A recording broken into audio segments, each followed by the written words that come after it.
Okay, let's welcome Yanitsa Pehova, from Warwick, who will be telling us about an approximate version of Jackson's conjecture.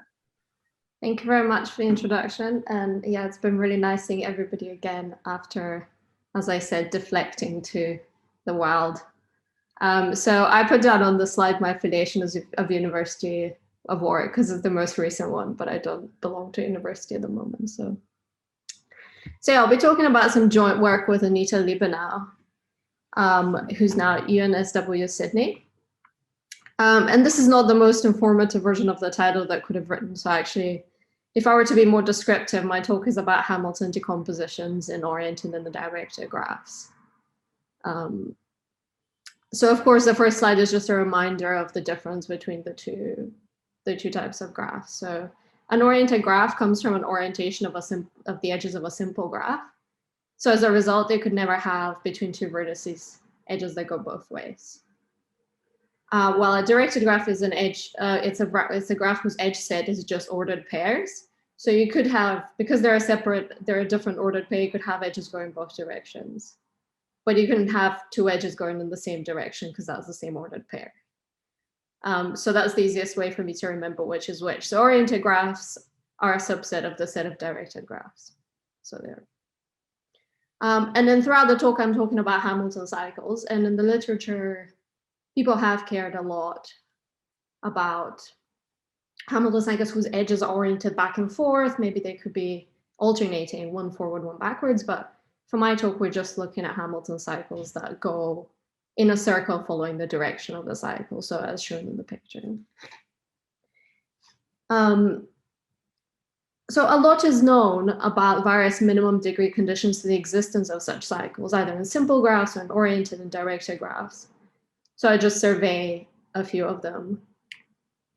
So for example, we'll know Dirac's theorem from undergraduate degrees. We know that we need minimum degree n½ in an invertex graph to get a Hamilton cycle. And because they're a recurring theme, the problem with degrees less than n½ is that the graph could be disconnected. And there is a corresponding theorem about directed graphs. So those were the ones where you could have edges both ways between two vertices. And there, the minimum degree condition is the same. So minimum degree n½ forces the containment of Hamilton cycles, where these oriented settings or directed settings, the minimum degree is really the out edges at a vertex or the in edges, but not the sum of them. So you're really looking at, I see at least n½ edges out and at least half n edges in. And the problem is the same, that below this degree, it could be disconnected and there is no cycle. But these are quite old results from kind of 1950s, 60s.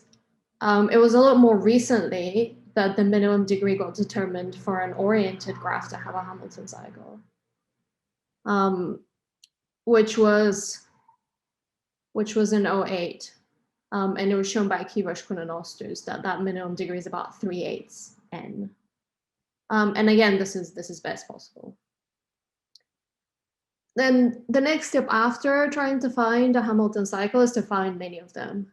Or in particular, I'm talking about Hamilton decomposition, so I will switch to conditions for Hamilton decompositions. And some is known about that as well. And it's been kind of a hot area over the past maybe 10 years or so. So the results are all more recent, apart from the first one, which is less recent. In 1890, we know that Valetsky showed the complete graph has a decomposition into Hamilton cycles. Maybe it's not, yeah, maybe I should mention, but I will anyway. So a decomposition means that I split the edge set into edge disjoint copies of it, as opposed to the vertex set into vertex disjoint anything.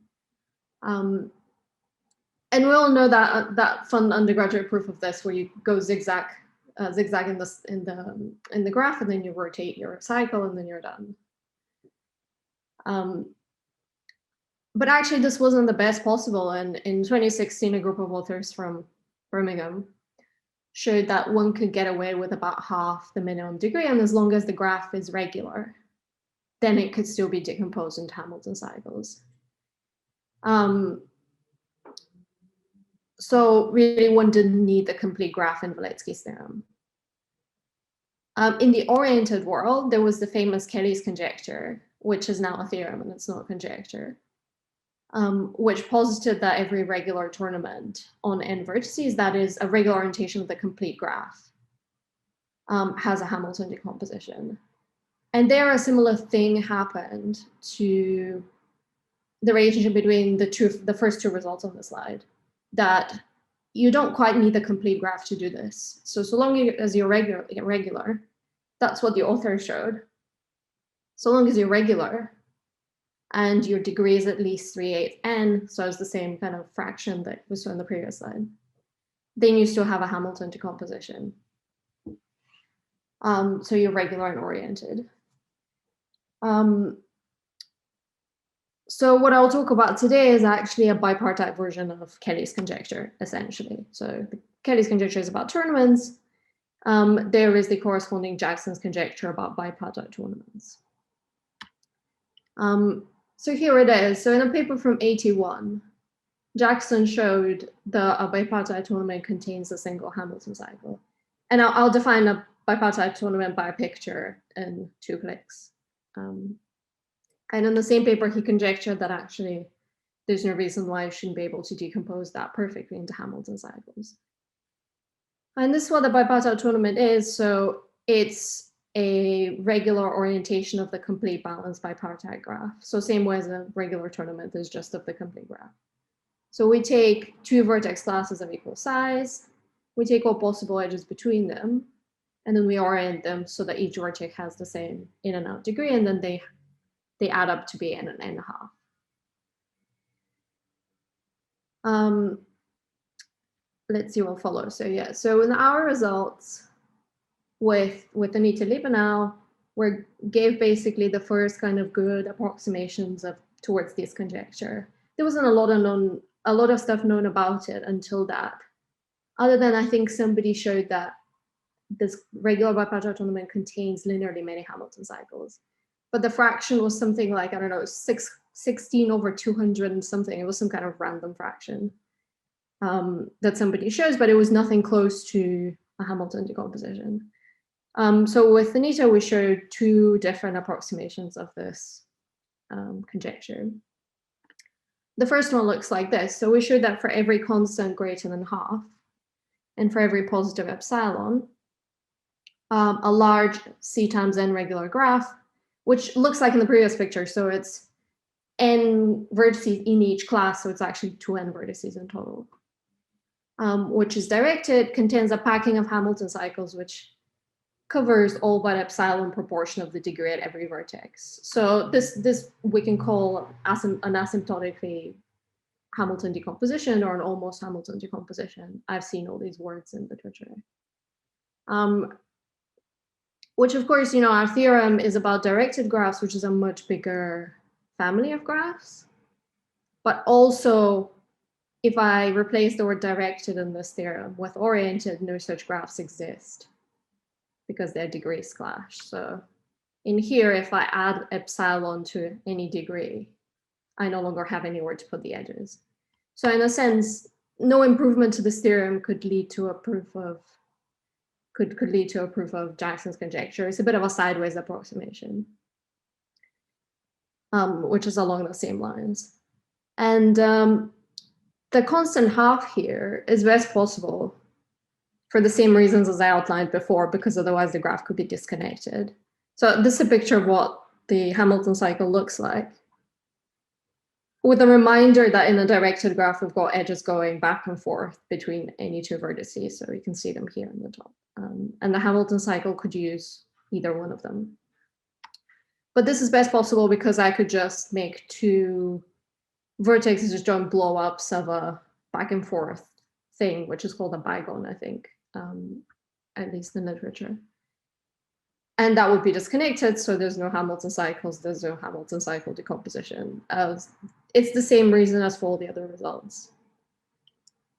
Now, the second thing we proved was actually in the oriented setting. So it was a genuine approximation towards Jackson's conjecture itself. And it looks like this. So we show that for every constant C greater than 1/4 now, and every positive epsilon, if we have a large C times n regular bipartite oriented graph, which again looks like this one. So it's got n vertices in each side. Then that contains a packing of enough cycles to cover all but epsilon proportion of the degrees at each vertex.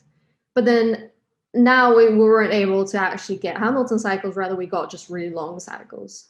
So the cycle covers all vertices of the graph minus a little of n proportion.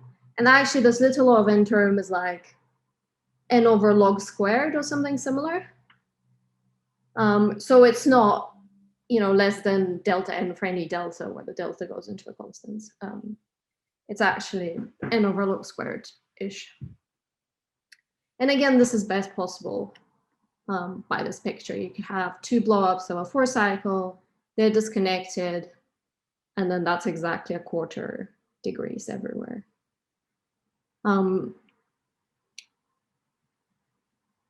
So for the rest of the talk, I'll just talk about in very high level. I'll talk about some ideas of our proof,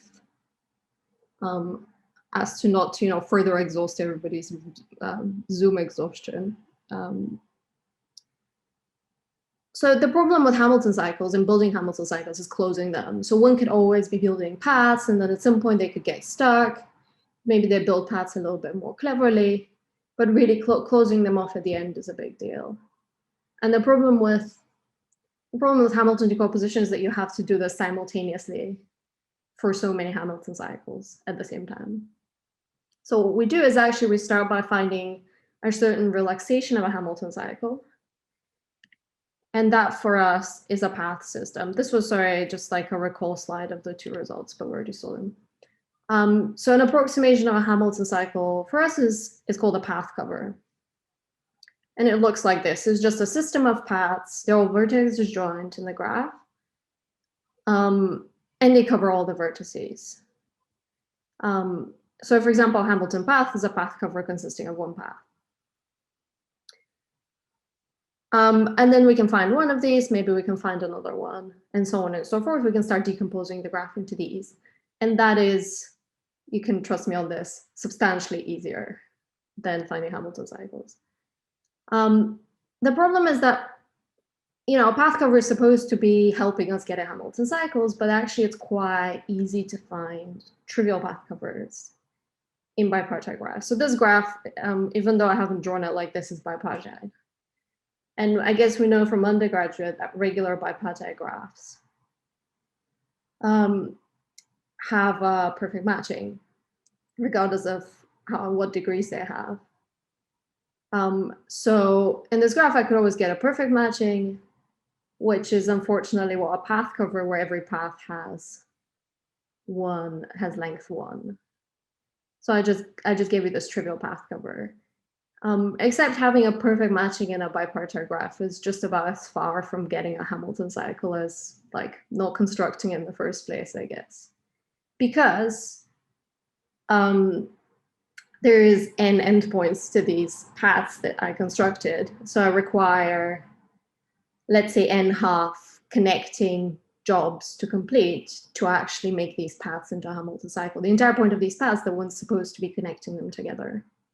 So if I have to do a linearly many such jobs, I'm probably not making my life easier. So in reality, one wants to be getting what could be deemed a non-trivial path cover. So this is a very crude way of describing what kind of path covers we find to prove our results.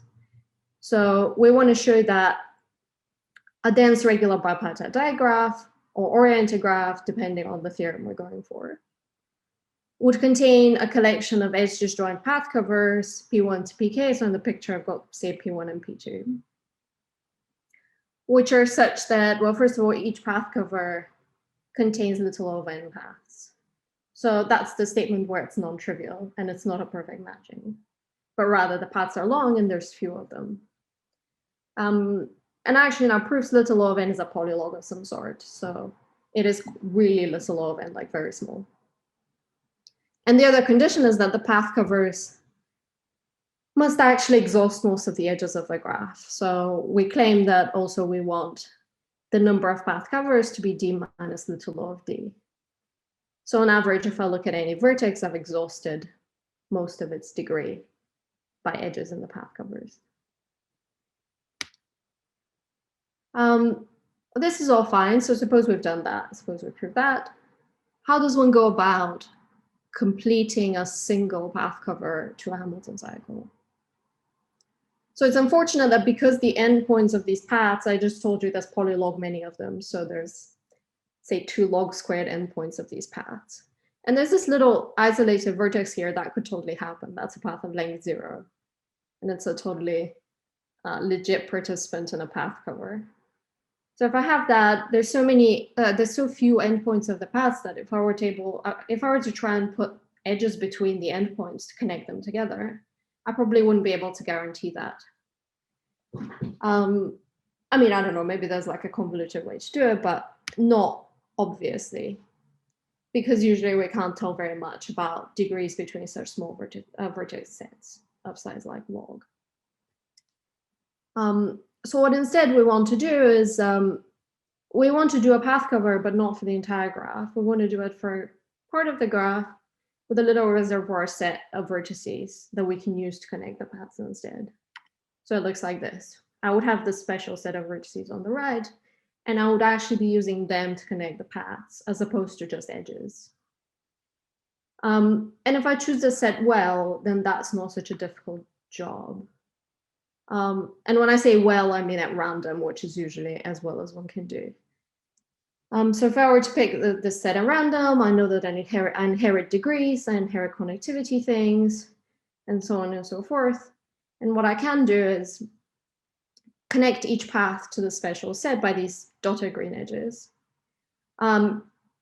in directions that make sense. So for example, for this rightmost path here, I'm able to find from its endpoint an edge pointing towards the special set. And then from its beginning, I can find an edge pointing from the special set to it. So they're kind of respecting the direction of the paths that I find. After all, I'm going for a Hamilton cycle. And so now what remains to do is for me to use this special set on the side to connect these green points that I constructed in a way that pieces together the red paths into a Hamilton cycle. So I do something here. And based on what I choose to do, what I'm able to do, what graph I've got working with, because so far I did not tell you what conditions of the graph I'm using, I could get different strength results. But either way, the idea is roughly the same. So I want to be finding paths that start from a certain point, say this one, and then their end is actually shifted to the right-hand side. So they're like this. And what this green path is doing is that it's connecting the rightmost red path through the green path to the second one. So this way, if I take all my green paths shifted by one vertex, like that, I can close a Hamilton cycle. So this guy starts from here, goes this way, then comes here, and goes this way, and comes here, goes this way, and then I ran out of patience, so I closed it, but it's obviously no Hamilton cycle. Like I have to do this for all the paths. And why is this helpful? Because these intermediate vertices in these green paths, I've got a lot more freedom for. So it's better than me trying to find single edges. And depending on the graph, I could either get these paths to span the special set, in which case I get a Hamilton cycle, or I can't quite get them to span the special set, and then the cycle becomes really long, but not quite Hamiltonian. So this is where our 2 theorems come from. As you might recall, one of them was for Hamilton cycles as a result, and then the other one had almost Hamilton cycles. So it really is about what I'm able to do in this special set here. And then to actually do this many times in parallel, because I have to do it for all the other path covers, there's a couple more ideas needed, but essentially this is the main idea. There are more problems that would arise here if I were to just try and do this that need addressing. But yeah, I think that's the end of my exposition on our proof. I tried to keep it very simple. I think it's a lovely idea every time somebody's looking for Hamilton cycles to think in this way, to think about how can I approximate my Hamilton cycles, and then how can I make up for the fact that I approximated it afterwards. So I've devoted a good maybe 2 or 3 slides to some open problems in the area that I find interesting. And my belief for what is interesting has changed a little bit. Not changed, but rather evolved. In that at certain times of my life, I have found different open problems in this area differently interesting. But I'll start with the obvious one. So the obvious open problem that is still open is Jackson's conjecture itself. So the best thing we have is some kind of multiple asymptotic version of Jackson's conjecture that suggests that it's probably true. But we still don't know whether every regular bipartite tournament has a Hamilton decomposition. As far as our results go, some obvious ways of improving them is to get rid of the approximation terms. And they do require lots of new ideas. That's what has happened in the literature before. People have proved approximate/asymptotic results like this, and then they have had to put a lot of extra work to get rid of the approximation. So for our digraph result, which says that if you have degree about half n in this complete bipartite digraph, so on and so forth, then you can pack almost all the edges with Hamilton cycles, but one wants to remove the word almost, which in particular means removing this epsilon here. And it's rather, so I told you this constant of a half is best possible. One can't reduce it. So that means, unfortunately, that whatever one does with this theorem, they're not going to get a proof of Jackson's conjecture. It will be completely separate, to me, equally interesting conjecture about digraphs as opposed to oriented graphs. Now on the oriented result, there's a lot more to be done. So this is what our oriented result looks like. We're saying that for each constant greater than a quarter, and then each epsilon, which is positive, I can have my C times n regular graph, which is now oriented. So it's in the correct setting for Jackson's conjecture. And I can guarantee that I can pack again all but epsilon proportion of all the edges, but then with cycles that are not quite Hamilton cycles. So removing this little green approximation here would be a big deal. And yeah, maybe after I finish the slides, I can talk a bit about what is needed to do that as ideas. And as before, getting rid of the epsilon also would require a lot of extra work and would be a really good, interesting thing to do, and would lead to a lot of new ideas that I think are the right ideas to lead us to proof of this bigger conjecture. And the bonus question about this result is what actually is the correct value of C? So there are 2 options about what our result means. Our result could mean that really something similar to Valetsky's theorem is happening here. So Valetsky showed that the complete graph can be decomposed to Hamilton cycles, and then some Birmingham folks came over and they said, by the way, all we need for the graph is to be regular, and they could have half as few edges. That's fine, and it will still be true. So this is essentially what this is saying. In a bipartite tournament, the degrees are about half n. And here our result is saying that there's a chance that these degrees are quarter n. If the green approximation is not actually a big deal and doesn't actually change the problem that much. But for all we know, we could, and I don't have a good construction on me to suggest what the correct value of C here is for all the other approximations to be removed. So we are conjecturing that a half is enough, but we don't know that that's the lowest degree that is needed. So it could be a quarter. It could be something crazy like 3/8 like in the other results. I really don't have a guess for this. So the bonus question is at least get some constructions to give us what a guess for what the correct constant should be here once all the approximations are removed. And then of course, once somebody they hear about Cayley's conjecture, they hear about this bipartite Cayley's conjecture, they always ask me, what about multipartite graphs for more parts? And indeed, there there is an open conjecture about a tripartite version of this. So that conjecture was made by Kuhn and Ostus in a survey. They suggested that also every regular tripartite tournament has a Hamilton decomposition. And that's the same as before. So we take the complete balanced tripartite graph, we orient it so it's regular, and then we ask, can we decompose into Hamilton cycles? And of course, one could transfer a lot of the questions we asked in the bipartite case to this one. So there could be this question, of course, do we really need the graph to have been complete in the first place? Can we do with a lower in and out degree? Is there any constructions that could give us ideas for what the correct degree is? We don't know. Does it contain the fraction 3/8? Because that seems to be everywhere. And another question is, of course, what about digraphs? Anita and I very much cared about the digraph case because it appears to be substantially different from the oriented case. And there's no reason why one shouldn't care in this case as well.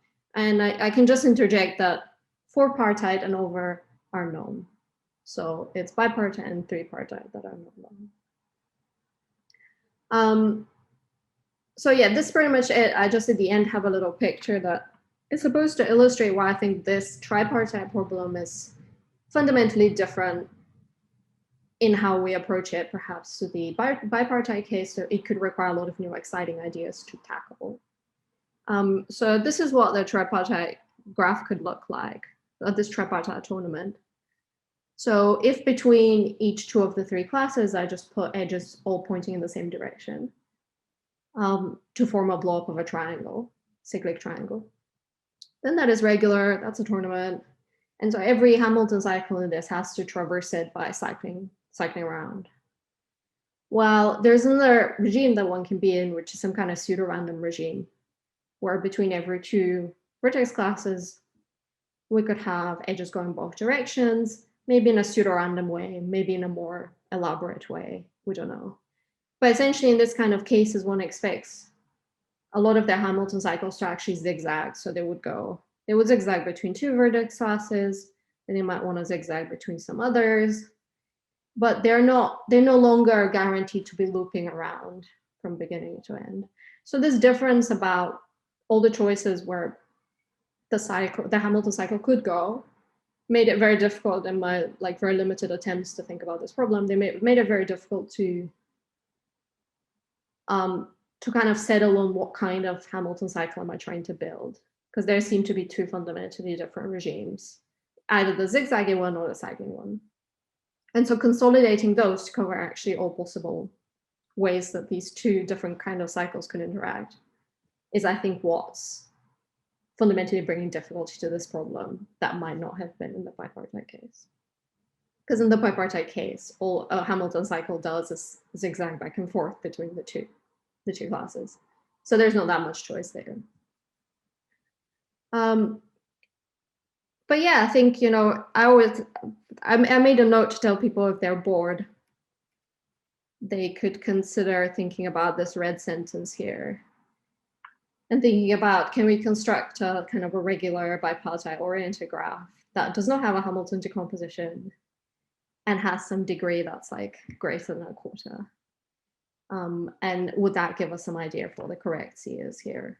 So that's your board and conference talk kind of takeaway home message from these slides. But yeah, I think that is it from me. Thank you very much. Thank you, Annie. Shall we unmute for a round of applause?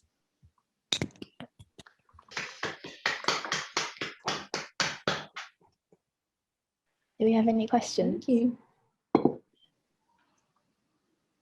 Maybe I could start with one. So I was wondering whether for Kelly's conjecture, I guess now theorem, or your approximate results, or the 4-partite and up results, is there anything about the number of decompositions that you can get known? One can count the decompositions in our result. Okay. So let me tap back. So we actually did include it in a paper, I think. Okay.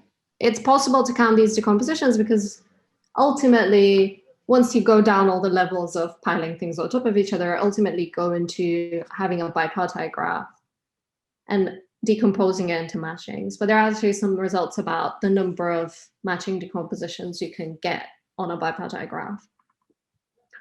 So we can count them, and I want to quote the name of Van de Waarden because I think there was some kind of result of his that could help count them. But you're able to count. I don't know about Kelly's conjecture per se, but potentially one could have counted the number of decompositions there as well.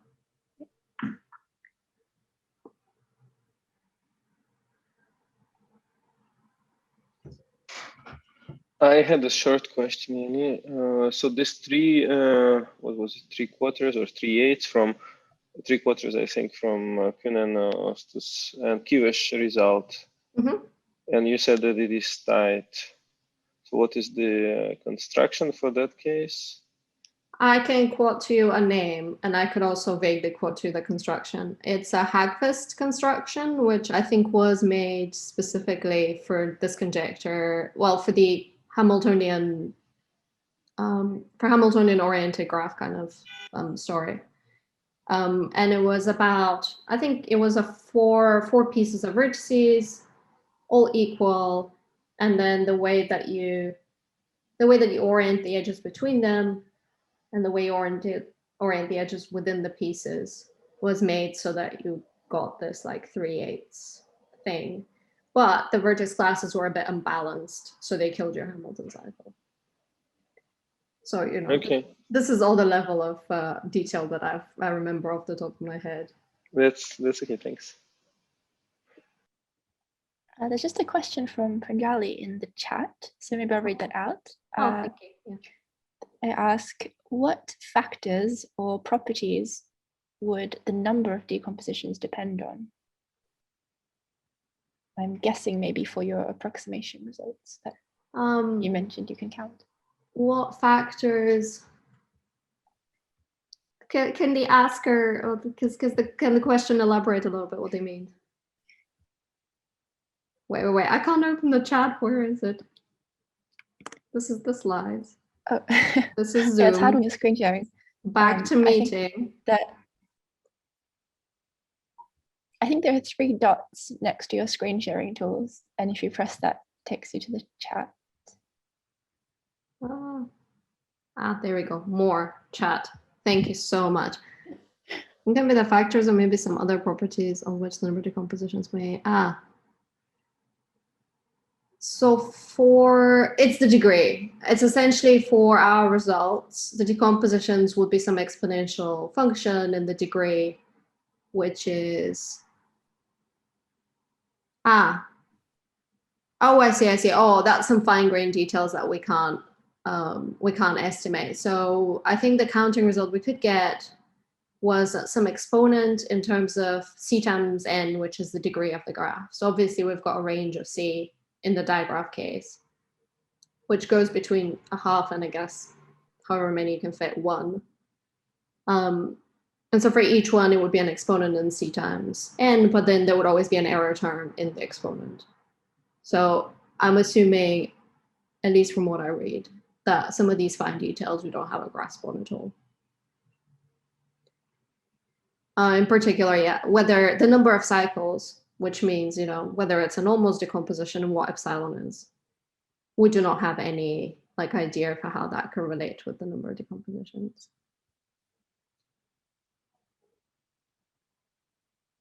Is there a scope to, well, I would say so. Yeah, I haven't thought much about this. I haven't thought that much about the counting question, and perhaps I should have a bit more too. Okay.